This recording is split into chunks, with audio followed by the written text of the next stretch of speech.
Well, another very warm welcome back, and thanks to you all for retuning to your favourite internet vintage motocross channel right here on Classic Dirt Bike TV. Now, of course, thanks to all the brand new subscribers who have signed up to my channel during 2021. I think that brings my total currently to about the 12,400 mark. So thanks to each and every one of you for your support during the year, and of course to everybody who has left comments on my videos during 2021. Most of them have been positive. There have been one or two negative postings, but we won't go into that particular part of my channel at the moment.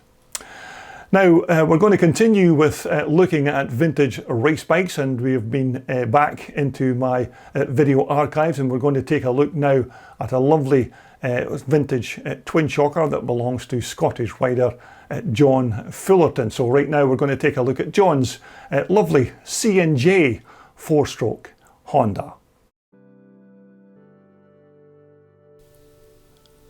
Now, this featured machine of John Fullarton's is a recent purchase by John, as he bought this bike from another vintage racer who apparently had too many bikes and needed to thin the herd out, so to speak.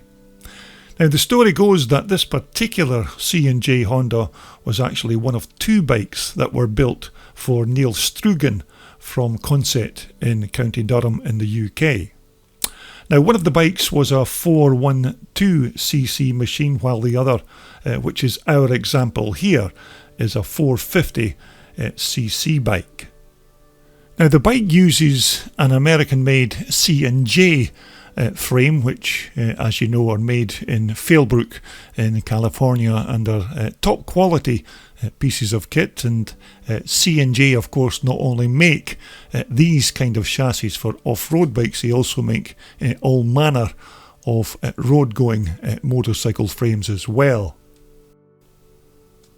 Now, just prior to John actually buying this bike, he used to race an old XT500 Yamaha. Now, it's probably fair to say that John likes his 4-stroke dirt bikes, but I think this lighter and slightly less powerful Honda will be a much easier package to throw around the racetrack than his heavier Yamaha. Now, John's new race bike has some quite decent parts fitted onto it, and it's also undergone some tuning mods, although this was all done prior to John actually buying the bike, so he had nothing to do with any of its construction. Although, as you can see, it certainly has the look of a bike that could do the business on the racetrack, and in actual fact I think this was to be John's first ever race event on this new bike since he bought it. So it's probably fair to say that John's looking forward to getting his new bike out onto the track. Now, as I mentioned, the bike has an American-made steel C&J frame and its swing arm, which of course all come as part of the frame kit when you order one of these from C&J Racing Frames. Now, the bike's power plant is a single cylinder 4-stroke 350 motor that's been bored out to 450cc, and as you'd expect, it's also been fitted with a mega cycle high lift cam, and also a new cam sprocket and cam chain were also fitted during the engine build. Now, the motor's crankshaft is a power roll stroked crank, and the oversized piston kit that's fitted to the motor is also a power roll item.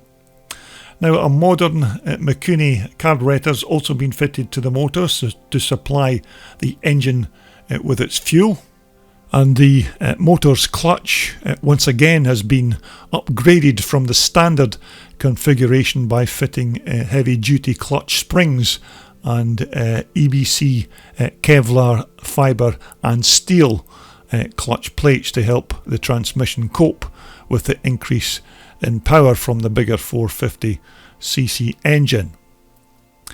Now the motor's cylinder head has also been fitted with bigger titanium valves and heavier springs, and as you'd expect, new valve stem seals were also fitted as well.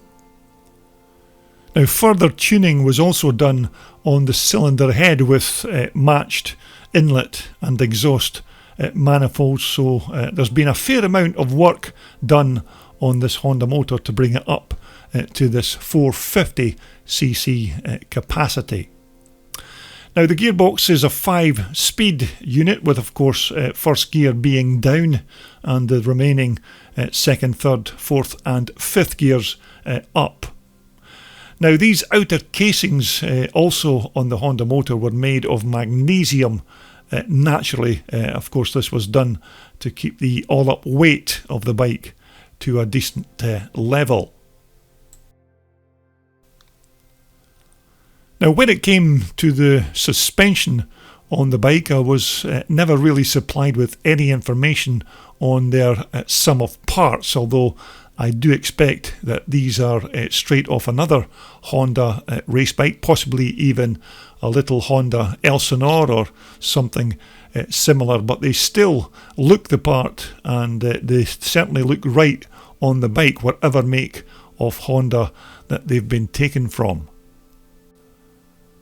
Now because this is an older style vintage racer, we have the old school drum brakes, which are not the greatest but still capable of slowing the bike into the corners, and again when these were refurbished these were fitted with brand new EBC brake shoes.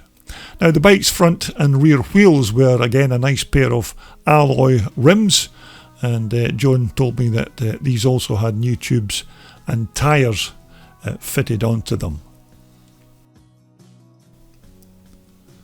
Now the bike's rear suspension units are your classic made Swedish Öhlins shocks, and these, as you know, are top quality and have a reasonable amount of scope for some tuning and adjustment, but more importantly, of course, they're fully rebuildable with regards servicing and repair, so there's quite a lot that you can do with these shocks with regards setting them up for an individual track or maybe even a particular rider's weight. Now of course naturally there are other quality suspension units available for these old style Twinshock racers, but usually riders who are very serious about their bike suspension will always pay that little bit more to get the best, and these Öhlins units are certainly in that category.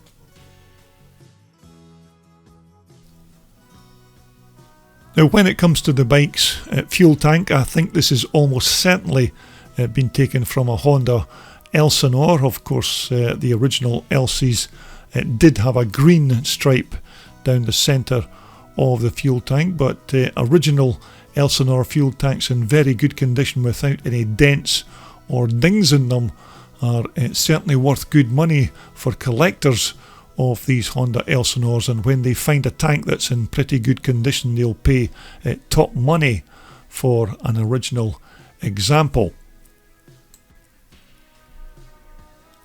But I must say it's quite refreshing to see an old Twinshock racer with alloy side panels rather than plastic, and there's certainly something about an old dirt bike that's built from steel and alloy rather than having it covered in more modern style coloured plastic. Now once again, and as you'd expect, all of the bike's controls were brand new when the bike was put together, and a new Gunnar gasser throttle assembly here along with new levers, cables and grips were also added at the build stage. Now a modern pair of Renthal bars were also fitted along with its associated cross bar pad, but basically when this bike was put together everything was brand new, although who actually built the bike originally I'm not entirely sure, but they've certainly made a first class job of it, that's for sure. But a nice Gunnar Gasser throttle here to control the horses inside that 450cc Honda motor, and also an engine kill switch on the clutch side of the bike is fitted, just in case you needed to switch off the motor in an emergency situation. Now, once again, more quality products on this bike with these Preston Petty mudguards. Now, these again are old school, and at the time these were said to be unbreakable, and these plastic mudders could certainly stand a lot of abuse on the racetrack. But you still have to say that this is a very nice looking bike, and it sounds great as well through that custom made big bore exhaust pipe that's fitted to the motor. No tailpipe, of course, just a straight through open pipe. Now, the airbox once again is a custom made alloy unit designed to fit that C&J chassis, and it has a twin air filter inside just to clean the air entering that Mikuni carburetor. But hopefully we'll all get a chance to see John race this bike on the track before the end of our racing season, and if that's not possible, then we'll certainly get a glimpse of this bike in 2022. Although I'm sure that when John does get this bike onto the track, he'll notice a substantial difference in the weight compared to his older XT500 Yamaha, and I can almost guarantee that this will be lighter and much easier to throw around than his bigger Yamaha. But it's certainly a very nice combination of the American-made C&J chassis and that Honda 4-stroke motor, and those two factors alone could certainly be the basis for what looks like a race winning motorcycle. Well, there you have it, another quite nice looking vintage Twinshock racer. That's John Fullarton's lovely C&J Honda 4-stroker. Now, of course, coming up through the winter period, we will be showcasing many more vintage racers, and coming up on my channel in the next video posting, we'll be taking a look at this beautiful CCM. Now, this is another bike that belongs to the Rob Hughes collection, and we'll be taking a look at this fantastic looking machine in my next video posting. So if you've not already done it, I do hope you will subscribe to my channel in order that you don't miss out on any of the fantastic bikes that are coming to my channel throughout the winter. So once again, thanks for watching, and of course, everybody be safe and well out there when you're racing these old vintage racers, and until the next time that we all get together to talk about more vintage iron right here on your favourite Classic Dirt Bike TV channel.